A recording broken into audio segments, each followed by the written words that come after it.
नमस्कार। चलिए आज इतिहास के पन्नों में चलते हैं और एक ऐसे शक्तिशाली साम्राज्य की कहानी जानते हैं जिसने भारत के एक बहुत बड़े हिस्से पर 300 सालों से भी ज्यादा तक राज किया। ये कहानी है दिल्ली सल्तनत के बनने, चमकने और फिर बिखर जाने की। तो सवाल ये उठता है कि आखिर कौन थे वो लोग जिन्होंने इतनी लंबी सदी तक दिल्ली को अपनी राजधानी बनाए रखा। आइए इसी सवाल का जवाब ढूंढते हैं और दिल्ली सल्तनत के उस दौर का एक सफर करते हैं। देखिए, हर बड़ी कहानी की तरह इसकी शुरुआत भी काफी उथल-पुथल से भरी थी। सल्तनत का जन्म हुआ था उन हमलों से जिन्होंने उत्तरी भारत का पूरा नक्शा ही हमेशा के लिए बदलकर रख दिया था। तो इस साम्राज्य की नींव पड़ी कैसे? देखिए, इसकी शुरुआत महमूद गजनवी के हमलों से हुई और 1025 में सोमनाथ मंदिर पर उसका हमला एक बहुत बड़ी घटना थी। लेकिन असली मोड़ आया लगभग 170 साल बाद 1192 में। तराइन की दूसरी लड़ाई में मोहम्मद गोरी ने पृथ्वीराज चौहान को हरा दिया। बस यही वो जीत थी जिसने भारत में तुर्की सत्ता का रास्ता खोल दिया और 1206 आते-आते दिल्ली सल्तनत की बाकायदा शुरुआत हो गई। तो चलिए अब मिलते हैं इसके पहले सुल्तान से। कुतुबुद्दीन ऐबक की कहानी तो भाई किसी फिल्म से कम नहीं है।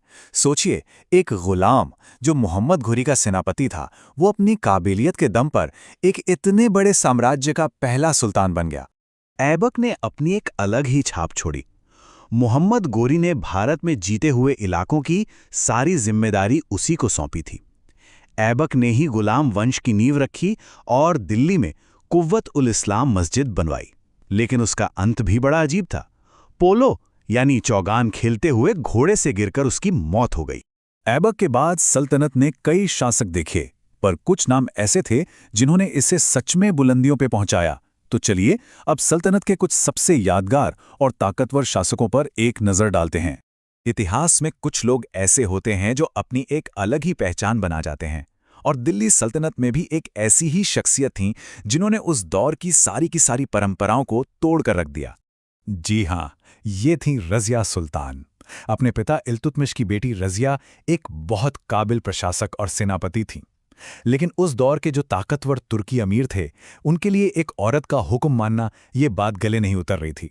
इसी वजह से उनका शासन ज्यादा लंबा तो नहीं चला, पर इतिहास में वो हमेशा के लिए अमर हो गई। अब मिलते हैं एक ऐसे सुल्तान से जो अपनी क्रूरता और काबिलियत दोनों के लिए ही जाना जाता था, और हाँ, उसी ने सल्तनत को उस दौर के सबसे बड़े खतरे यानी मंगोलों से बचाया था। अलाउद्दीन खिलजी। उसकी शख्सियत को 3 चीजों से समझा जा सकता है: उसकी महत्वाकांक्षा, उसकी क्रूरता और उसकी मजबूती। उसकी महत्वाकांक्षा थी पूरे दक्षिण भारत को जीतना। इसके लिए वो किसी भी हद तक जा सकता था, यहां तक कि गद्दी के लिए उसने अपने ससुर को ही मार डाला। और उसकी मजबूती इस बात से पता चलती है कि उसने अपने समय के सबसे ज्यादा मंगोल हमलों को नाकाम किया। पर कहते हैं ना, कोई भी साम्राज्य हमेशा के लिए नहीं होता। खिलजी के बाद सल्तनत की पकड़ धीरे धीरे ढीली पड़ने लगी। कुछ अंदरूनी फैसलों और बाहरी दबावों ने साम्राज्य की नींव में दरारें डालनी शुरू कर दी। और इस पतन की कहानी का एक बड़ा किरदार था मोहम्मद बिन तुगलक। इतिहासकार उसे विरोधाभासों का मिश्रण कहते हैं। मतलब एक ऐसा शासक जो था तो बहुत पढ़ा लिखा, लेकिन उसके फैसले अक्सर बर्बादी ही लाते थे। उसकी 2 गलतियां तो बहुत ही ज्यादा मशहूर हैं।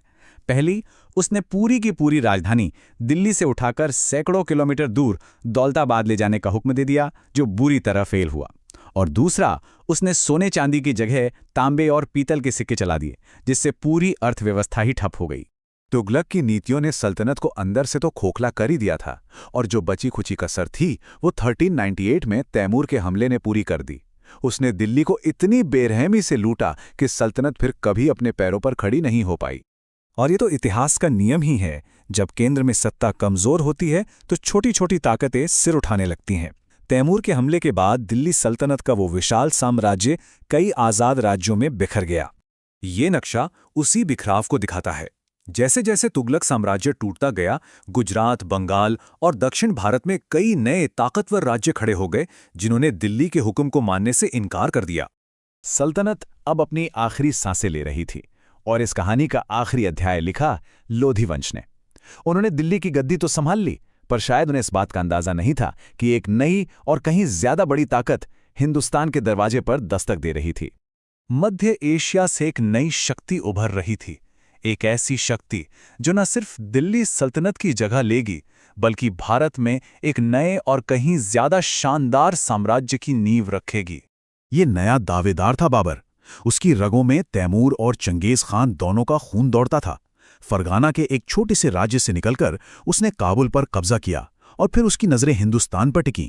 और मजे की बात देखिए, उसे खुद लोधी दरबार के नाराज सरदारों ने ही इब्राहिम लोधी के खिलाफ लड़ने के लिए बुलाया था। 1526 भारतीय इतिहास में यह सिर्फ एक साल नहीं बल्कि एक पूरा दौर बदलने वाला मोड़ था। ये वो साल था जब दिल्ली सल्तनत का अंत और एक नए युग की शुरुआत हुई। 1526 में पानीपत के मैदान में बाबर की सेना का सामना हुआ इब्राहिम लोधी की बहुत बड़ी सेना से। इस लड़ाई में लोधी हार गया और इसी के साथ दिल्ली सल्तनत के 320 साल लंबे शासन पर हमेशा के लिए पर्दा गिर गया। एक युग खत्म हुआ और भारत में मुगल साम्राज्य का दौर शुरू हुआ। तो सल्तनत तो खत्म हो गई, लेकिन सोचने वाली बात यह है कि क्या उसकी 300 साल की विरासत भी पूरी तरह से मिट गई? आज भी हमारी वास्तुकला, हमारी भाषा और हमारी संस्कृति पर उस दौर का कितना असर बाकी है? इस सवाल पर जरूर सोचिएगा।